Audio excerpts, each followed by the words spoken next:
We live in an age where a new hype shonen comes out with quality animation and it's guaranteed to be a breakout hit. We've seen this with Demon Slayer, Tokyo Revengers, and Jujutsu Kaisen, but one series I didn't expect will follow suit and have the same phenomenon and the same success as Demon Slayer, Jujutsu Kaisen, and Tokyo Revengers is Spy Family. Spy Family's manga has been selling exceptionally well before the release of its anime, but now that the anime has aired, it has been topping the Oricon weekly sales chart ever since, just like Demon Slayer, Jujutsu Kaisen, and Tokyo Revengers have done before it. But Spy Family stands out when mentioned among these mangas. The former are all battle shonen with a much serious and darker tone, while Spy Family is a lighthearted, comedic, family-friendly show. So how did Spy Family attain the same level of popularity and success as those shows while being drastically different? Well, let's see if we can find out. The story is set up in a fictional world where there is an ongoing cold war between the nation of Westeros and Ostania, and our main character Twilight, who is the renowned and best spy Westeros has, is assigned a mission to infiltrate Ostania, marry and have a child there in order to get close to their target Donovan Desmond, who is pushing Ostania to start a war against Westeros. You'd think we're going to get an action thriller story reading the premise, but that's far from what this story actually is. Twilight lands in the capital city of Ostania, Berlin, and disguises himself as Lloyd Forger, who works as a psychiatrist, and as per his mission, ventures to start a family, so he goes to an orphanage to adopt a child. He asks the manager of that orphanage that he prefers a child that could read because in order to get close to Donovan Desmond, Lloyd needs a kid who could perform academically well and enter the same elite school Donovan Desmond's kid attends, since Desmond only appears in public during social gatherings concerning the school, and Lloyd only has a week to get a child and prepare that child to be accepted into that elite school. And since there was only one kid who could read in that orphanage, the manager takes Lloyd to that child, and this is when we meet Anya. Anya is a telepath who got her power because she was experimented on by an unknown organization. Her telepathic ability has ostracized her from people and other foster homes in the past, so she is very secretive about it. When Anya met Lloyd and got to read his mind and understand his intentions, she got really excited to get adopted by him since she thinks spies are really cool. So she tries her best to leave a good impression by solving a very difficult crossword puzzle Lloyd gave her, and she gets it done by reading Twilight's mind. Seeing a mere child solve this complicated crossword puzzle impresses Lloyd and adopts Anya, which marked the beginning of this wholesome and comedic journey that we're all about to witness. Lloyd, due to his busy work as a spy, has to leave Anya alone at home, and Anya, being alone at home, seizes this opportunity to play with Lloyd's spy equipment, which results in her sending out signals which were picked up by criminal organization, who pinpointed the location from which the signal was coming from and went there and kidnapped Anya. Lloyd gets ambushed by the kidnappers when he gets home, but overcomes them and the enemy organization and saves Anya, which made Anya learn the harshness of espionage and stopped messing with Lloyd's work.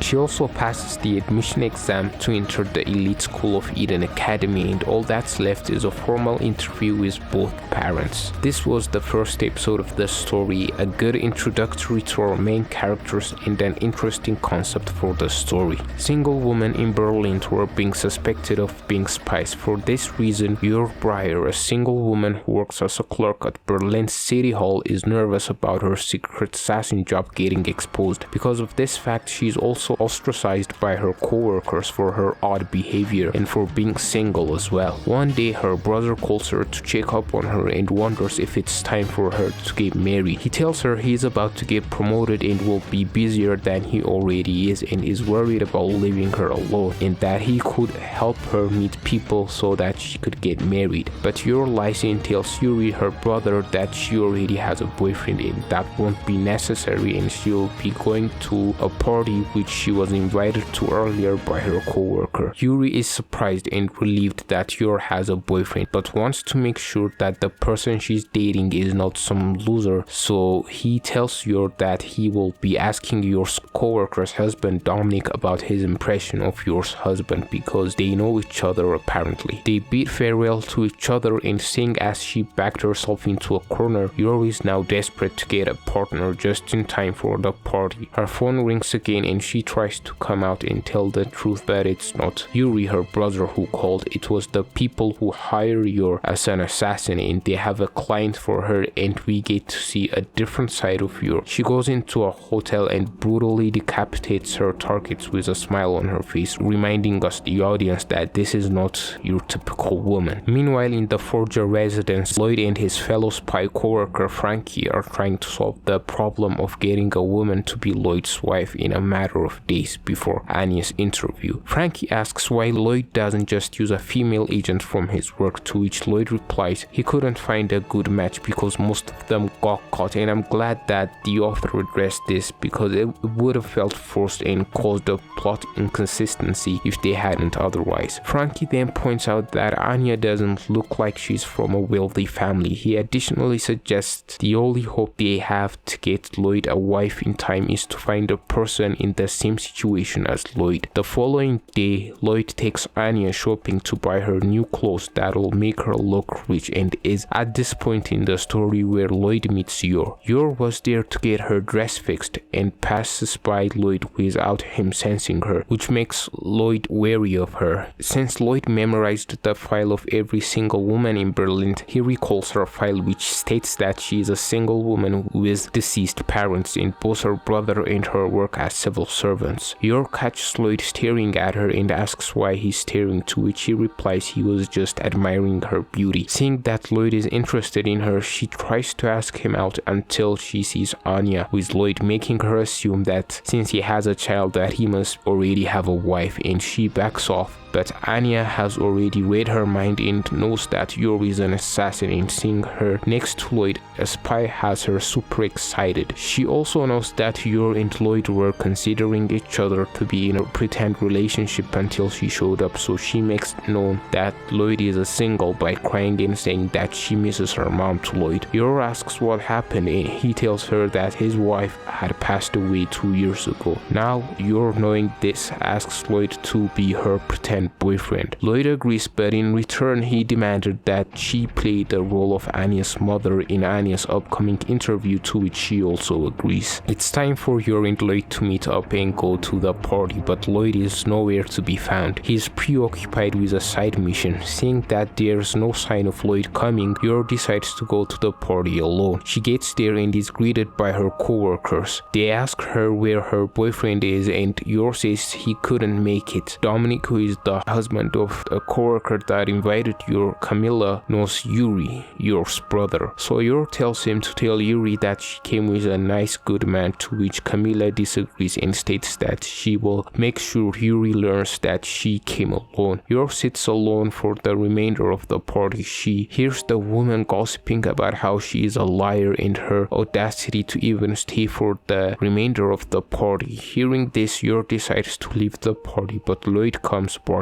in. He introduces himself, but he makes the mistake of calling himself Yor's husband rather than Yor's boyfriend. The people there are surprised and ask Yor why she didn't tell them that she had a husband. Lloyd creates an alibi right on the spot by saying it was hard for her because he had a wife before and he also has a child. Camilla gets angry and tries to embarrass Yor by spilling food on her, but Yor avoids it due to her assassin abilities, which allows her great flexibility and catches it with her foot. Camilla, seeing as she failed to spill food on Yor and embarrass her, she resorts to verbally assault her and ruin Yor's reputation by stating to Lloyd that Yor used to go from door to door giving people massages in the past, but this insinuating that Yor has done salacious things in the past doesn't bother Lloyd, and he tells them that she was just working to provide for her and her little brother after their parents died. But during this sequence, it makes me wonder why Yor didn't question Lloyd knowing about her and her brother and their difficult circumstance in the past. Yor never told him about it. Is it a plot inconsistency or is it just due to Yor's personality? Make sure to let me know in the comments. And after that whole sequence of events, Yor and Lloyd leave the party. They are in a car going home and Lloyd apologizes for stating that he's her husband, but soon after they get attacked by enemy reinforcements from the mission that kept Lloyd late late, they leave the car in spite of the enemies. York tells Lloyd she's a self-defense expert in order not to arouse suspicion from him. She also suggests that they get married because single women are getting hunted down, and Lloyd agrees. And this is how York joins the main storyline, and I really like the idea of having people with wild skill sets, an assassin, a spy, and a telepath as a family, and it keeps you intrigued to what sort of dynamic could come out of it. One thing that really endears me towards this story is how Lloyd grows closer towards his makeshift family. Lloyd chose to adopt Anya and marry her not because he wanted a family, it's purely to achieve his mission, and Lloyd has long abandoned the prospect of getting into a relationship in favor of adhering to his job. So when we get moments like the scene where Anya is getting interviewed and one of the interviewers, who was bitter and resentful of how good Lloyd's family looked, starts asking upsetting questions to Anya to the brink of making her cry, which is followed by the genuine rage that Lloyd expresses, even if it is not the smartest action to take as a spy who wants this mission to succeed, makes for such a great emotion-filled scene that shows the change the character of Lloyd Forger is slowly undergoing. The decision the author took to make Lloyd and Yor not know about each other's secret and Anya's power is a very good one in my opinion, because it provides different avenues to take the comedy to a whole new other level. The petrified look Anya has on her face every time she reads the disturbing assassin work Yor is up to never fails to make me laugh. Also, the awkward and unnatural way Anya carries herself to try to live up to Lloyd's expectation every time after she reads his mind, and the concerned reaction he makes after that might be my two favorite gags of the show. Also, I'm really fond of the lighthearted nature of this story, because when we get to emotional scenes such as in episode 4 where the interview scene took place, the serious nature of it stands out because it's few and far in between. There are many side characters worthy of note as well, such as the elegant dude who I thought was just some quirky dude at the beginning, but I ended up liking him due to his philosophy. Donovan Desmond's son, who appears to be just some bratty kid at first, but when he starts to fall in love with Anya, made his dynamic with her hilarious, and Yuri, York's brother.